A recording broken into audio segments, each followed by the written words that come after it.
अस्सलाम वालेकुम दोस्तों, कैसे हो? उम्मीद है कि सब खैरियत से होंगे। अल्लाह आप लोगों को ऐसे ही खुश रखें। आज मैं आपको बड़ी दिल को छू लेने वाली और एक दर्द भरी कहानी सुनाना चाहता हूं। ये एक कहानी एक बहन ने मुझे भेजी है। कहती है कि मेरी जिंदगी की एक सच्ची कहानी है, एक हकीकत है, और मुझसे ताकीद से कहा है कि आप इसे लोगों को बताओ। कहती है कि ये सिर्फ मेरी कहानी नहीं है, बल्कि ये हमारे माशरे में, हमारे समाज में आम होती जा रही है, घर घर की कहानी बनती जा रही है। कहती है मैं इसलिए आपको सुना रही हूं और लोगों को भी सुनाने के लिए कह रही हूं ताकि लोग सबक हासिल करें और वक्त रहते होश में आ जाएं। कहती है कि मैं ये एक ऐसी दास्तान है मेरी जो रोजाना डेली मेरे रूह को घायल करती है, मेरी आत्मा पर बोझ है। अपनी कहानी शुरू करते हुए कहती है कि मुझे औलाद नहीं है, लेकिन औलाद की खुशी से महरूम रहने के बावजूद मैं एक अच्छी, पुरसुकून, खूबसूरत शादीशुदा जिंदगी गुजार रही थी। मैरिटल लाइफ में बसर कर रही थी। साइम नाम था मेरे शौहर का। साइम मेरे शौहर नहीं थे, बल्कि मेरे मान थे, मेरे गुरूर थे, मेरी जिंदगी थे। औलाद न होने का ताना मुझे कभी सारिम ने नहीं दिया। वो बड़े अच्छे थे और बड़ी अच्छी हमारी जिंदगी गुजर रही थी। एक दिन मेरी छोटी बहन यानी सारिम की साली सादिया मुझसे कहने लगी एक दिन कि बाजी मुझे फारिया के घर, मेरे सहेली के घर जाना है, क्या सारिम भाई मुझे छोड़ देंगे? तो मैंने कहा क्यों नहीं छोड़ेंगे भाई, तुम्हारे आखिर जीजाजी है और वो जरूर तुमको छोड़ेंगे। सारिम भी सामने खड़े हुए थे। मैंने सारिम से कहा क्यों सारिम, छोड़ दोगे ना? मैं सही कह रही हूं ना? सारिम ने भी बड़ा इतराते हुए कहा कि मेरी क्या मजाल, मैं होम मिनिस्टर के हुक्म की खिलाफ वर्जी करूं?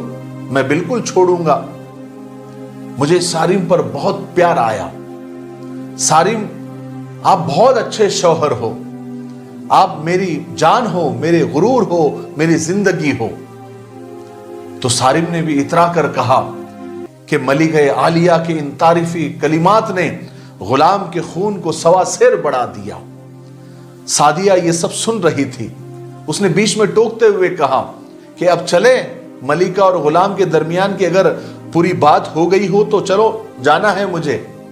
सारिम ने कहा कि जी जी बिल्कुल चलते हैं। तो मैंने अपनी बहन सादिया से कहा कि वापसी सारिम के साथ होगी या फिर ऑटो करके आप वापस आ जाओगी? तो सादिया ने भी जो है बड़ी शौकी के साथ कहा कि मैं क्यों ऑटो से आऊंगी, ये जीजाजी किस लिए हैं? क्यों जीजाजी? जरूरत पड़ने पर हमारे जीजाजी ड्राइवर भी है, कुक भी है, माली भी है, बॉडीगार्ड भी है। बस यूं समझ लीजिए कि वो जीजाजी नहीं है, बल्कि एक एनिमेशन कैरेक्टर है कि जिसे आप जब चाहे अपने मनपसंद किरदार में ढाल ले। सारिम ने हाथ बांधकर बड़े भोलेपन के साथ आंखें नीचे करते हुए कहा कि बिल्कुल बिल्कुल। अच्छा, तो फिर मैंने अपने शौहर से कहा कि अच्छा सारिम, सादिया को अपने साथ ही वापस ले आइएगा, और हां सादिया कोशिश करना कि जल्दी से आ जाना। सादिया ने कहा कि जी बाजी बिल्कुल। सादिया इससे पहले भी मेरे शौहर के साथ जाती रही थी। हालांकि मेरी अम्मी ने एक दो दफा मुझे सादिया को सारिम के साथ भेजने से मना भी किया था और कहा था कि यह मुनासिब नहीं है, मगर मैं बड़ी मॉडर्न थी और लिबरल थी, ऊंचे और रोशन ख्याल जिसको कहा जाता है वो थी। मैंने अम्मी को यह कहकर खामोश करा दिया कि अम्मी, सारिम बहुत मजबूत किरदार और कैरेक्टर के मालिक है और हमारी सादिया भी माशाल्लाह बहुत समझदार है। आप जैसा समझ रही है ऐसा कुछ नहीं होगा। लेकिन कोई और अगर ये बात कहता या सादिया पर और साइम पर शक करता, यानी जीजा साली के साथ रहने पर और आने जाने पर शक करता, तो मैं बड़ा कड़वा उसको जवाब दे देती। कहती कि ये गंदगी तुम्हारी आंखों में है, तुम्हारे दिमाग में है, क्योंकि तुम्हारे घर के मर्द ऐसे होते होंगे। सारिम सादिया को ऐसे ही चाहते हैं जैसे कोई भाई अपनी सगी बहन को चाहता है, बल्कि शायद इतना भरोसा, इतना एतमाद सगे भाई पर भी नहीं किया जा सकता जितना मैं सारिम पर करती हूं। अगला बंदा या बंदी मेरी ये बातें सुनकर अपना सा मुंह लेके रह जाते, खामोश हो जाते। बहरहाल वो कहती है कि दिन यूं ही गुजरते रहे। सारिम और सादिया की शौक और बड़े प्यारे जुमलों को सुनकर मैं भी बड़ी खुश होती। दोनों की आपसी हंसी मजाक को देखकर मैं भी मजे लेती थी। कभी कभी तो उनके दरमियान मैं रेफरी का किरदार भी अदा करती। हाय हाय, फिर एक दिन वो कुछ हुआ जो मैंने कभी सोचा भी नहीं था, जो मेरे कभी वहमो गुमान में भी नहीं था। उस दिन घर में लाइट नहीं थी। सारिम अपना मोबाइल घर में छोड़कर बाहर चले गए थे। मैंने टाइम पास करने के लिए सारिम का मोबाइल उठाया, वीडियो गैलरी के में मैं गई गाने सुनने के लिए। एक मैंने ऑडियो लगाए तो एक अजीब ऑडियो मुझे सुनने को मिली और वो आवाज सादिया की थी। सादिया के अल्फाज थे या बम, मैं बता नहीं सकती। सादिया सारिम से कह रही थी उस ऑडियो में जो मोबाइल में था, कह रही थी कि सारिम, अब मैं आपके सिवा किसी से शादी नहीं कर सकती, मुझे आपसे मोहब्बत हो चुकी है। उनकी गुफ्तगू बता रही थी कि वो सिर्फ बातों की हद तक नहीं थे, बल्कि बात बहुत आगे बढ़ चुकी थी। सादिया प्रेग्नेंट हो चुकी थी, यानी हामिला हो चुकी थी। मैं फट से व्हाट्सएप पर गई तो सारी चैटिंग डिलीट थी। ये ऑडियो शायद मोबाइल की गैलरी में डिलीट करना सारिम भूल गया था। मैं सोच में पड़ गई। मैं गुमसुम थी कि मुझसे कहां गलती हो गई।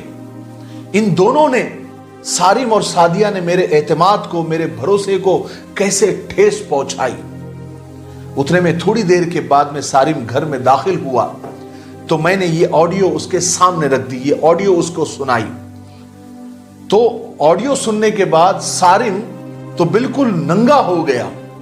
कहने लगा, साफ लफ्जों में उसने मुझसे कहा कि अच्छा हुआ तुमको पता चल गया, वरना मैं मुनासिब वक्त पर यह तुमको बताने ही वाला था। कहने लगा कि देखो, मैं और सादिया एक दूसरे को चाहते हैं, चाहने लगे हैं, एक दूसरे से प्यार करते हैं, और अगर तुम बहन ना होती तो मैं तुमको कभी तलाक नहीं देता। अच्छा हुआ तुम पर यह बात अभी ही खुल गई। मैं तो काटो तो खून नहीं, मेरे पैरों तले जमीन खिसक गई। मैंने ताज्जुब भरे लहजे में सारिम से कहा, सारिम, क्या तुम मुझे तलाक दे दोगे? मैंने फटी फटी आंखों से सारिम से पूछा, क्या तुम मुझे तलाक दे दोगे? सारिम ने बड़ी बेशर्मी और बड़ी ढिठाई के साथ कहा कि हाँ हाँ, मैं तुमको तलाक दे दूंगा, मुझे देना ही पड़ेगी, क्योंकि दो बहनों को एक साथ निकाह में नहीं रखा जा सकता। मैं फूट फूट कर रो पड़ी। मैंने बैग उठाया, अम्मी के घर गई, सादिया को पकड़ा और उसे 2 थप्पड़ लगाए और गुस्से में कहने लगी कि मेरी जान की दुश्मन नागिन भी साथ घर छोड़ देती है। तू कैसी नागिन है? तूने अपने ही बहन की खुशियों को डस लिया, मेरे ही सुहाग पर डाका डाल दिया। तो सादिया तो सारिम से ज्यादा बेशर्म निकली। कहने लगी, बाजी, तुम्हारा जो दिल चाहे कहो, ये तुम्हारे आंसू कुछ दिन में सूख जाएंगे। मैं और सारिम कोशिश करेंगे कि तलाक के बाद आपकी अच्छी जगह शादी हो जाए। मैं और गुस्से में आ गई। मैंने कहा, बकवास बंद करो, तुम और सारिम तुम दोनों ही गंदे हो। अपनी गंदी जबान से आइंदा मेरा नाम भी मत लेना। मैंने सादिया के बाल पकड़कर मैंने झटका दिया। सादिया ने भी मेरा कोई अदब नहीं किया, मुझे धक्का देकर कमरे से निकल गई। हाय हाय, मेरा तो सब कुछ लूट चुका था। अब मुझे अकेले ही तन्हाई इस आग में जलना था। कुछ ही दिनों में तलाक के कागजात मुझ तक पहुंच चुके थे। सादिया और सारिम ने बाकायदा कोर्ट मैरिज कर ली थी। अब मैं एक ऐसी आग में जल रही हूं जिसके शोलों को मैंने खुद ही हवा दी थी।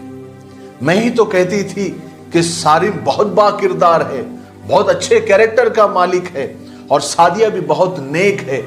गंदगी तो लोगों के दिमागों में है, उनके आंखों में होती है। नहीं नहीं, ये तो होना ही था, क्योंकि मैंने ही उन शोलों की परवरिश की थी, मैं ही उन शोलों को परवरिश करने वाली थी।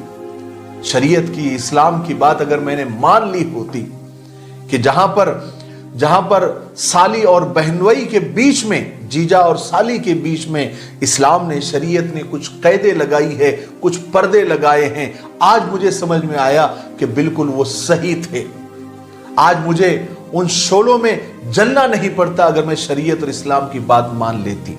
शैतान और नफ्स दोनों को मौका देना मेरी ही संगीन गलती थी। आखिर में वो बहन लिखती है कि मैं सिर्फ आपसे इतना कहना चाहती हूं कि प्लीज प्लीज बराए मेहरबानी आप ये कहानी अपने चैनल के जरिए सबको सुना दीजिए, ताकि आइंदा मुस्तकबिल में, फ्यूचर में कोई मेरी तरह कोई नादान नादिया इन शोलों में न जले। ये शोले कहीं किसी फूफी और भतीजी को जला देते हैं, कहीं खाला और भांजी को जला देते हैं। आप इन सबको इन शोलों में जलने से बचा लीजिए। बता दीजिए इन्हें कि ये शोले उन्हें ही जला देते हैं जिनकी वो परवरिश खुद करते हैं, रोशन ख्याली के आड़ में, मॉडर्निज्म के खुमार में और लिबरल होने के गुरूर में कि हम बड़े ऊंचे ख्यालात के हैं। ये तो हर किसी पे शक करना ये छोटे लोगों का और बहुत कम दिमाग लोगों का काम है, दकियानूसी सोच है ये। आप उन लोगों को बता दीजिए कि इस्लाम और शरीयत में ही नजात है, इस्लाम में ही सुकून और राहत है। लोगों से कहें कि वो शरीयत ने जो गाइडलाइन दी है आप उसकी पाबंदी करें, इसी में सबकी भलाई है। मैं आप सब लोगों से दरखास्त करता हूं कि आइए इस बहन की कहानी को जितना ज्यादा से ज्यादा हो सके हम शेयर करें, ताकि फिर कोई बहन बेटी इस आग में जलने से बच जाए। इसलिए जीजा और साली के बीच में एक बहुत मोटा पर्दा शरीयत ने रखा है, हम भी उसका लिहाज रखें। मुझे उम्मीद है कि आप अच्छी तरह से ये कहानी समझ गए होंगे और आप इसे आगे शेयर करना बिल्कुल ना भूलें। और ये कहानी से आपने क्या सीखा कमेंट बॉक्स में जरूर बताएं।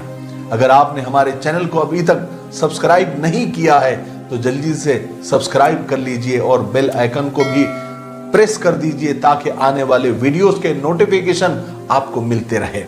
तब तक मेरे लिए, पूरी उम्मत के लिए, पूरी इंसानियत, पूरी मानवता के लिए और हमारे प्यारे मुल्क भारत के लिए, यहाँ की तरक्की उन्नति के लिए खूब दुआएं करते रहे। अस्सलामु अलैकुम व रहमतुल्लाहि व बरकातहू।